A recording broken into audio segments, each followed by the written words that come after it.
Hey guys, मेरा नाम Edison है। जब मैं 16 साल की थी तब मेरे डैड ने जो किया उसे सोचकर मैं आज तक कांप जाती हूँ।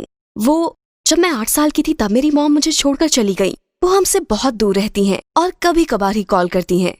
तलाक के बाद मेरे डैड की हालत खराब थी। खुद को और मुझे संभालने में उन्हें बहुत मुश्किल हो रही थी, इसलिए मैंने हर चीज में उनकी मदद की, घर के काम में, खाना पकाने में, यहाँ तक कि नौकरी ढूंढने में भी।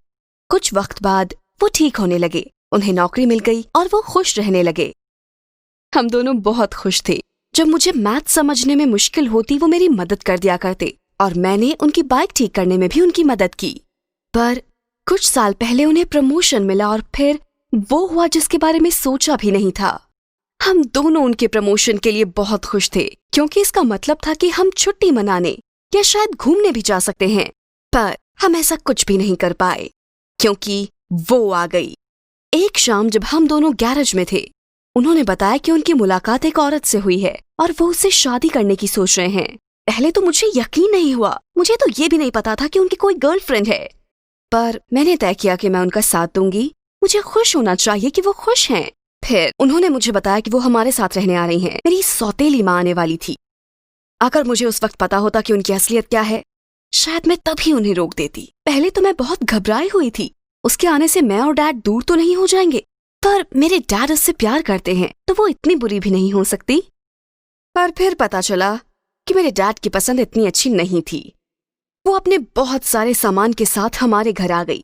उसके पास कपड़ों के ही 20 बक्से थे। डैड ने मुझे अलमारी से मेरे कुछ कपड़े हटाने को कहा ताकि उसे जगह मिल सके। फिर मुझे पता चला कि वो कोई नौकरी नहीं करती। मेरे डैड ही उसे पैसे देते थे और वो घर के किसी काम में मेरी मदद नहीं करती।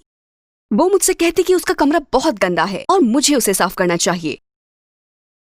वो दिन भर बैठकर टीवी देखती और शिकायत करती कि मैं ठीक काम नहीं करती। वो मेरे डैड से पैसा मांगने लगी और उनसे बहुत ही अजीब चीजें खरीदने लगी।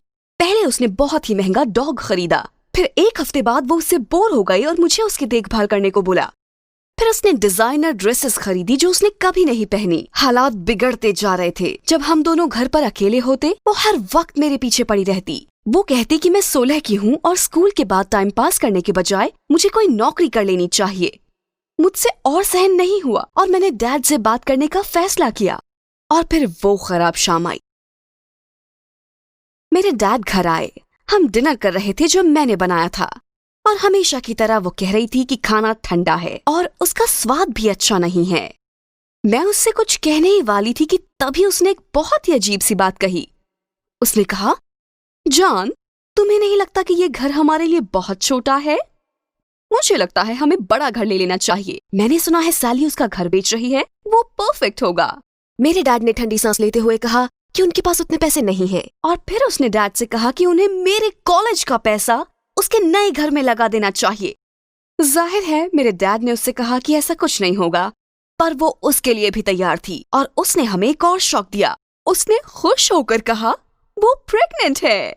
और बस फिर क्या था, मेरे डैड उसकी खुशी के लिए मेरा भविष्य दांव पर लगाने को तैयार हो गए। मुझसे सहन नहीं हुआ। मैंने उन्हें बताया कि वो पागल है, और वो औरत पूरी तरह पागल है। वो कुछ भी नहीं करती, घर के काम में हाथ नहीं बटाती, वो एक अच्छी माँ भी नहीं बन सकती। और फिर वो रोने लगी। तो जाहिर है इस पूरे झगड़े का दोषी मुझे माना गया। डैड मुझसे बहुत गुस्सा हो गए। उन्होंने कहा, मेरी प्रेग्नेंट बीवी से ऐसे बात करने की हिम्मत कैसे हुई तुम्हारी, और कहा कि मुझे कहीं और चले जाना चाहिए। मैं इतने गुस्से में थी कि एक हफ्ते में ही घर छोड़ दिया। तो ये रही मैं 16 साल की उम्र में एक छोटे से घर में रहती हुई, खाने के लिए और भविष्य में कॉलेज के लिए पैसे बचाने के लिए 2 नौकरियां करती हुई। पर सबसे परेशानी वाली बात ये नहीं है। मेरे घर छोड़ने के कुछ महीने बाद मेरे डैड ने मुझे कॉल करना शुरू किया और सौतेली माँ की शिकायत करनी शुरू की। उन्होंने मुझे बताया कि वो अभी बच्चा नहीं चाहती और वो इतना पैसा खर्च कर रही है कि जल्दी ही वो बर्बाद हो जाएंगे। मैं तो बस फोन काट देना चाहती थी, पर एक बार जब उन्होंने मुझे फोन किया, वो किसी छोटे बच्चे की तरह रो रहे थे। उन्होंने मुझसे कहा कि उनके बॉस ने उन्हें निकाल दिया और सौतेली माँ उनसे तलाक चाहती है। मैंने सोचा ऐसा तो होना ही था। मैंने कुछ कहा नहीं। मुझे पता था सुनकर उन्हें और दुख होगा। मैंने उनसे कहा कि जब तक हालात बेहतर हों आप मेरे घर पर आकर रहिए। और हाँ, उन दोनों ने तलाक ले ही लिया। मेरे डैड ने अपने बर्ताव के लिए मुझसे माफी मांगी और मैंने उन्हें माफ कर दिया।